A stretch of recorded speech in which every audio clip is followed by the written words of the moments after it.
Go back 6 months or so when I had a lot of hatchlings. There's 50 plus snakes in the house. Wow. And yeah, so that's a lot of feeding. That's a lot of tub cleaning. That's a lot of money spent on F10 disinfectants. It's a lot of work. Yeah, sort of, that's the thing with having a collection like that. You sort of have to go through periods of what you can and can't handle at the time, and whether or not you've got hatchlings or adults or.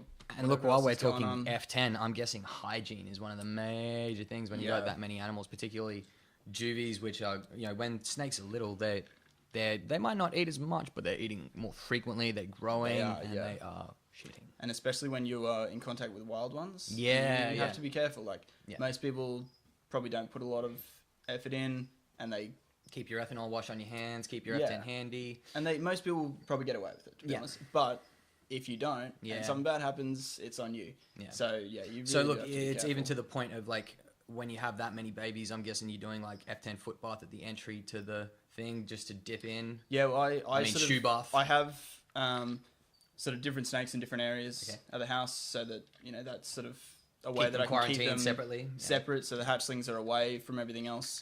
And obviously anything wild is you got far away from the captives, because you just never know what you might be bringing in. That's very smart. And especially when who knows what could be out there. There could be illnesses that we don't even know about yet. Well, I mean, I don't want to be the first one to get it. So. And we from what I understand, and this is an issue for python keepers. There's a disease out there called sunshine virus.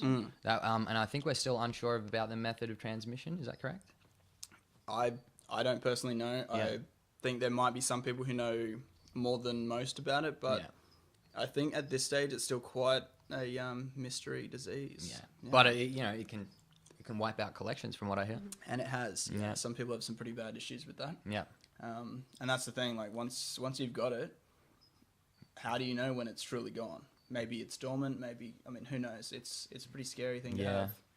So you basically got to isolate everything you have there, or like give up and burn down the house. Yeah, and I know some breeders are doing testing for it, so it can be tested for. Yeah. And obviously, if you do have a big collection or you're selling to the public, that's a good thing to do. And absolutely. Highly. The speed at which a snake breeder's seller reputation goes down in the hobby, in the reptile hobby, is very, very quick. Well, even just the risk of the thought, the possibility that it might be there is enough to mean that you won't sell a snake again. I mean, that's right. Yeah. And so it should be. Like it's a very serious thing.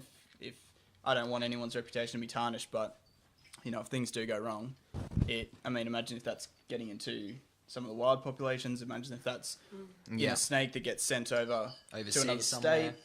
So that's from I understand that's why you can't import from Queensland into WA, is that right? I believe so. Is that mostly for sunshine? WA and anywhere into WA. And Tasmania as well. For Tasmania as well? I think for pythons, yeah.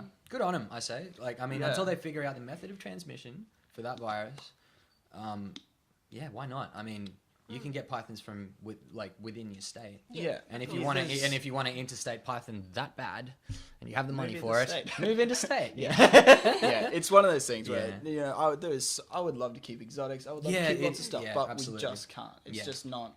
Absolutely. I mean, and there was it a boa or like a small ball python that was at the Gold Coast? Red-tailed boa. Red-tailed boa. Yeah. Yeah, that was the one. Yeah. Police found. Thought it was a carpet. I've been called out to pick up a water python. We've called out. I did a water python. You've done a water python as well. There is people's escaped pets that get out that are natives. For those who don't know, water pythons are from the Northern Territory. Yeah, that's right. If you find one in Queensland, Brisbane, in Southeast Queensland, it's probably not meant to be there. Yeah, here in Brisbane. That being said, there's been a few that have been found in the Pine Rivers area. It's happened apparently on a couple of occasions.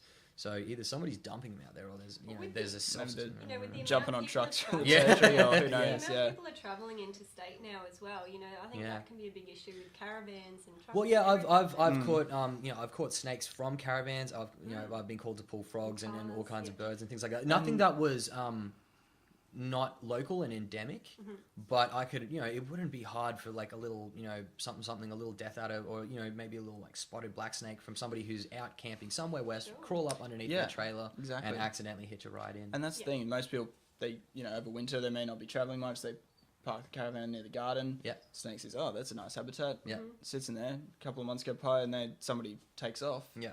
And they're taking that snake with them. Well, that was one of our relocation jobs, I think, earlier this week. They, a family, and they were, after winter, they're getting their caravan ready for springtime. I had one about just over a week ago. Yeah. Yep. As soon as you start moving those big things that haven't been moved for a while. Yep.